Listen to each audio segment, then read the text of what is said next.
브레드TV의 홈페이지가 새롭게 바뀝니다. 8만 명 이상의 유튜브 구독자분들께 매주 이스라엘의 다양한 소식을 전해온 브레드TV. 지금 새롭게 옷 입은 브레드TV의 홈페이지 www.breadtv.net으로 놀러오세요.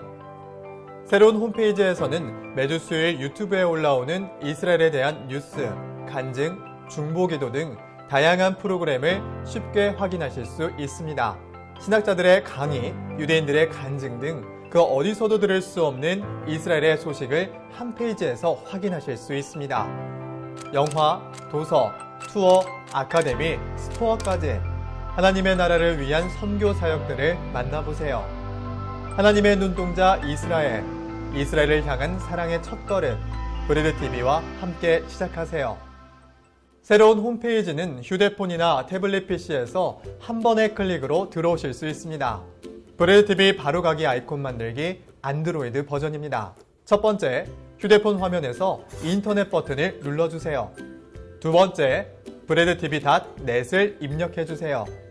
세 번째, 홈페이지로 이동한 후 휴대폰 하단의 메뉴 버튼을 눌러주세요. 네 번째, 메뉴를 보시면 플러스 아이콘과 함께 현재 페이지 추가 버튼을 눌러주세요. 마지막으로 현재 페이지 추가를 누르시면 홈 화면 버튼이 있습니다. 이제 홈 화면 버튼만 눌러주시면 바탕 화면에 브레드TV 홈페이지 바로가기 아이콘이 생성됩니다. 다음은 아이폰과 아이패드에서 브레드TV 바로가기 아이콘 만드는 방법입니다. 첫 번째, 인터넷 버튼을 눌러주세요. 두 번째, 주소창에 breadtv.net을 입력해 주시면 홈페이지로 이동합니다. 세 번째, 홈페이지로 이동한 후 핸드폰 하단 공유 버튼을 눌러주세요. 네 번째, 화면의 스크롤을 위로 올려 홈 화면의 추가 버튼을 클릭해 주세요. 그리고 마지막으로 추가 버튼만 누르시면 간편하게 휴대폰에서 브레드TV의 소식들을 만나보실 수 있습니다. 휴대폰 바탕 화면의 바로가기 아이콘을 누르시면 한 번에 원하는 방송을 시청하실 수 있습니다.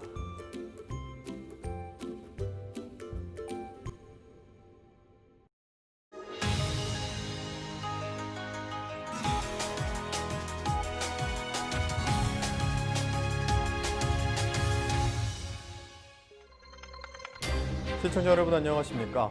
2020년 7월 8일 이스라엘 중동 리포트입니다. 먼저 이번 주 주요 뉴스입니다. 7월 1일로 예정된 이스라엘 정부의 서원지구 합병 발표가 잠정 보류됐습니다. 네타냐후 총리는 당일 성명을 통해 미 행정부와 합병 가능성에 대해 계속 논의하겠다고 밝혔습니다. 이런 가운데 팔레스타인 양대 정파인 하마스와 파타당은 인티파다를 언급하면서 합병을 끝내겠다고 밝혔습니다. 쿠웨이트 매체에 따르면 지난달 말 이란에서 발생한 두 건의 폭발의 배후는 이스라엘이라고 보도했습니다. 익명의 고위 소식통은 현지 언론에 이스라엘은 사이버 공격과 F-35 스텔스 전투기를 동원해 이란 본토 핵시설과 미사일 생산시설을 공격했다고 밝혔습니다.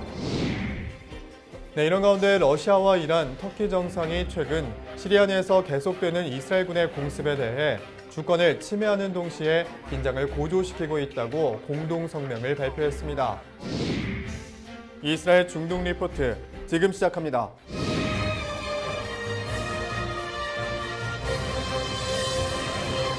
첫 소식입니다.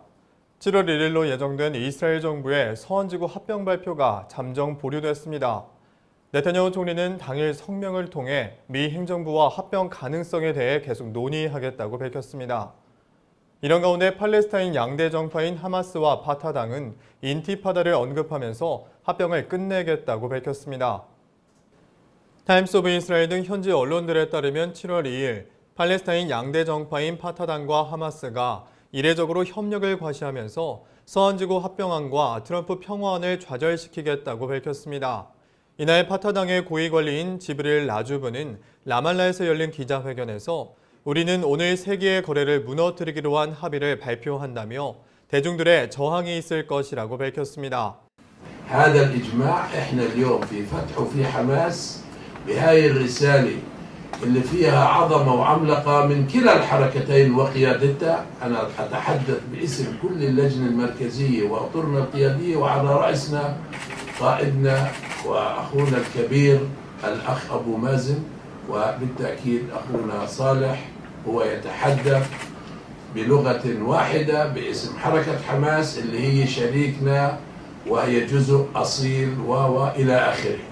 فأعتقد بأنه إحنا اليوم بدنا نخرج بصوت واحد وتحت علم واحد ونعمل على بناء رؤية استراتيجية كاستحقاق لمواجهة التحديات اللي علاقة بقيادة الشارع إحنا وكل فصائل العمل الوطني، بعيدا عن كل الترسبات، بعيدا عن كل التجذبات، بعيدا عن كل التناقضات الثانوية. 또 그는 백기를 개항하지 않을 것이라면서 인티파다는 수단이고 그 끝은 점령을 끝내고 합병을 끝내는 것이라고 덧붙였습니다. 이날 라주브 파타당 고위 관리는 야셰르 아라파트가 서한 지구와 예루살렘에 대한 영토 교환을 거부하고 이후 발생한 인티파다를 언급하며 이스라엘을 위협했다고 현지 언론들이 보도했습니다.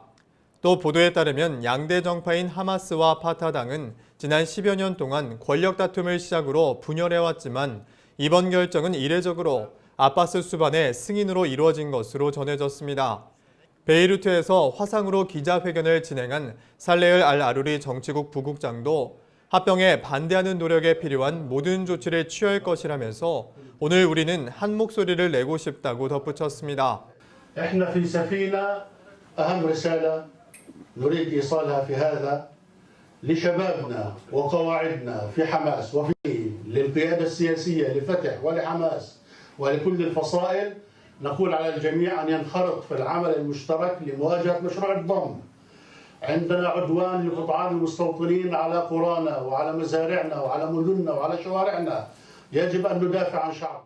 또 그는 우리는 다른 논란이 되고 있는 문제들을 제쳐둘 것이라면서 우리와 파타, 팔레스타인 파벌들은 실존적인 위협에 직면해 있기 때문에 함께 노력해야 한다고 덧붙였습니다. 보도에 따르면 이날 회의에는 아랍계 정당인 조인트 리스트의 아이만 오데 의원도 참석한 것으로 알려졌습니다. 이에 팔레스타인 양측 대표는 오데 의원을 형제로 환영하면서 이스라엘 내 팔레스타인들에 대한 지지를 표명했습니다. 오데 조인트 리스트 의원도 이 자리에서 정파 간의 화해는 합병과 싸우고 점령을 끝내며 정당한 평화를 이루는 데 필요한 단계라고 밝혔습니다. 이에 대해 리쿠드당은 이스라엘인 사례를 선동하는 하마스 회원들과의 회의에 참석한 아이만 오데의 행적에 대해 또 한 번 최악의 수준을 드러냈다며 비판했습니다. 보도에 따르면 이번에 기자회견을 진행한 알 아루리 하마스 관리는 2014년 서한지구에서 이스라엘 청소년 3명을 살해하는 등 이스라엘군과 민간인을 대상으로 테러 공격을 지휘해왔습니다. 이 때문에 2018년 미 국무부는 알 아루리에 대해 현상금 500만 달러를 내건 바 있습니다. 한편 네타냐후 총리가 7월 1일에 서한지구 일부 지역에 대한 합병을 시작하겠다고 공언해왔지만 발표 예정일인 1일 당일 총리는 미 행정부와 합병 가능성에 대해 계속 논의할 것이라고 밝혔습니다. המטלות שלפנינו לא נעלמות. היום הספקתי לשבת עם השליח האמריקני לענייני איראן בריין הוק וגם עם השליח האמריקני לנושא המשא ומתן במזרח התיכון אבי ברקוביץ'. עם בריין הוק דיברתי על האיום האיראני שלא מפסיק וגם על הפעילות שלנו נגד האיום האיראני שאינה מפסיקה.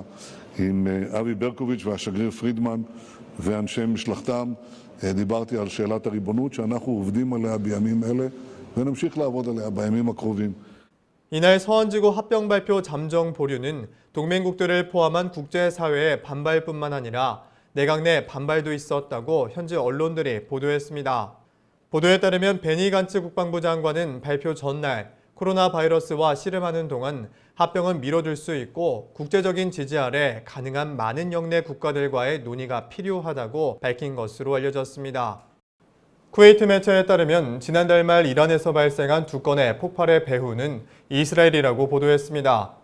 익명의 고위 소식통은 현지 언론에 이스라엘은 사이버 공격과 F-35 스텔스 전투기를 동원해 이란 본토 핵시설과 미사일 생산시설을 공격했다고 밝혔습니다. 쿠웨이트 매체 알 자레다 등 현지 언론들에 따르면 7월 3일 지난달 말 이란 우라늄 농축시설과 미사일 생산시설과 관련된 2건의 폭발은 이스라엘이 그 배후라고 보도했습니다. 알 자레다 쿠웨이트 일간지는 이스라엘의 사이버 공격으로 6월 25일 새벽 나탄즈 핵 농축시설에서 화재와 함께 폭발이 발생했다고 익명의 고위 소식통을 인용해 보도했습니다. 해당 소식통에 따르면 이번 사이버 공격으로 이란의 핵 농축 프로그램은 두어 달가량 지연될 것으로 알려졌습니다. 또 알자레다 일간지는 26일 이스라엘의 F-35 스텔스 전투기들이 테헤란에서 남동쪽으로 30km 떨어진 파르친 미사일 생산단지를 폭격했다고 보도했습니다. 해당 매체는 F-35가 이스라엘 남부에서 이륙해 연료 주입 없이 폭격을 감행했다고 덧붙였습니다. 타임스 오브 이스라엘에 따르면 이스라엘 정부는 쿠웨이트 언론사가 밝힌 이스라엘의 사이버 공격과 F-35 스텔스기를 이용한 폭격 모두 확인도 부인도 하지 않은 것으로 알려졌습니다. 한편 미 전문가들에 따르면 25일 새벽 나탄즈 핵 농축시설의 지상 건물에서 폭발이 발생했는데 해당 건물은 신형 원심 분리기 생산 공장일 가능성이 높다고 분석했습니다. 이에 대해 이란 원자력 기구는 현지 시간 2일 건물 상부가 검게 그을린 나탄즈 핵시설 건물 사진을 공개했습니다. 그러면서 베루즈 카말반디 이란 원자력 기구 대변인은 이번 화재는 건설 중인 산업 창고에만 영향을 미친 사건이라며 확대 해석을 경계했습니다. 타임스 오브 이스라엘에 따르면 현지 시간 5일 이란 정부가 단순 화재라고 밝힌 지 3일 만에 나탄즈 핵시설에서 원인 불명의 화재로 상당한 피해를 입은 것을 인정했다고 보도했습니다. 이날 카말반디 대변인은 사상자는 없었지만 현장 피해는 상당하다며 더 발전된 형태의 원심 분리기가 그곳에 건설될 예정이었다고 밝혔습니다. 그러면서 그는 이번 화재로 정밀 측정 장비가 파손됐고 중기적으로 첨단 원심 분리기 개발과 생산이 지연될 가능성이 있다고 덧붙였습니다. 또 이란의 본부를 둔 이란 인터내셔널은 나탄즈 위성 사진을 공개하면서 지난주 이란 정부가 공개했던 것보다 더 큰 피해를 입은 것으로 알려졌습니다. 같은 날 네타냐후 총리는 불특정 안보 도전을 이유로 2021년 6월까지 요시 코엔 모사드 국장의 임기를 연장하겠다고 발표했습니다.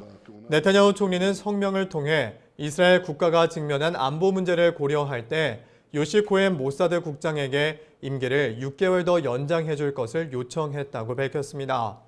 보도에 따르면 코엔 국장은 모사드 내에서도 스파이 마스터로 불릴 정도로 작전가로 유명하며 특히 이란 핵 프로그램을 겨냥한 스파이 작전에 주력해온 것으로 알려졌습니다.